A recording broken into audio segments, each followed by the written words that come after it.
পরিবেশ সুরক্ষা ও জলবায়ু পরিবর্তনজনিত ঝুঁকি মোকাবেলায় বিশ্ব এখন কার্বন নিঃসরণ হ্রাসের দিকে ঝুঁকছে। জীবাশ্ম জ্বালানির ব্যবহার কমাতে তাই ডিজেল, পেট্রোল কিংবা সিএনজি চালিত গাড়ির বদলে বৈদ্যুতিক গাড়ির চাহিদা দিন দিনই বাড়ছে। কম খরচ ও শতভাগ পরিবেশ বান্ধব হওয়ায় সবার নজর এখন এসব গাড়ির দিকে। তবে চলতি বছরে মার্চ পর্যন্ত গেল 5 বছরে বাংলাদেশে নিবন্ধিত বিদ্যুৎ চালিত গাড়ি বা ইভির সংখ্যা মাত্র 396টি। সংখ্যাটি নগণ্য হলেও ব্যক্তিগত গাড়ি ব্যবহারকারীদের ইভি নিয়ে ব্যাপক আগ্রহের কথা জানা গেল। নর্মাল গাড়িতে আমাকে প্রতিদিন তেল ভরতে হচ্ছে, সিএনজি লোড করতে হচ্ছে, বাট ইভিতে আমি দেখা যাচ্ছে আমি একটা ইউজারকে যদি আমার ইউজারকে দিই, সে বাসায় তার রিফিল করতে পারতেছে, বাট তাকে আর প্রয়োজন হচ্ছে না যে স্টেশনে পাঠানোর জন্য টাইম ওয়েস্ট করার জন্য।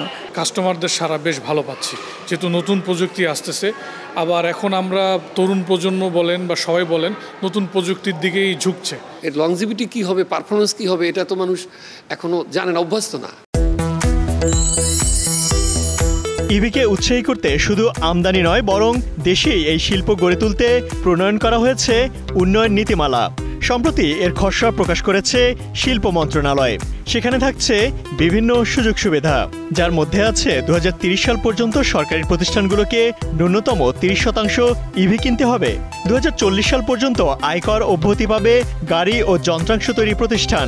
ব্যাটারি উৎপাদনও থাকবে কর অব্যাহতি। আমদানির ক্ষেত্রে 2030 সাল পর্যন্ত সর্বোচ্চ 31% এবং সিকিডি অবস্থায় আমদানি করলে 2035 সাল পর্যন্ত সর্বোচ্চ 25.25% শুল্ক কর প্রস্তাব করা হয়েছে। নতুন গাড়ি নিবন্ধনের ক্ষেত্রে 2030 সাল পর্যন্ত থাকবে অগ্রিম আয়কর মওকুফের সুবিধা। রিকন্ডিশন গাড়ি ব্যবসায়ীদের সংগঠন বারভিটা বলছে, খসড়া নীতিমালা তৈরিতে তাদের মতামত নেওয়া হয়নি। নতুন শিল্প তৈরির তোড়জোড়ে যেন বিদ্যমান ব্যবসা হারিয়ে না যায়, সেদিকে সরকারকে নজর দেওয়ার পরামর্শ সংগঠনটির।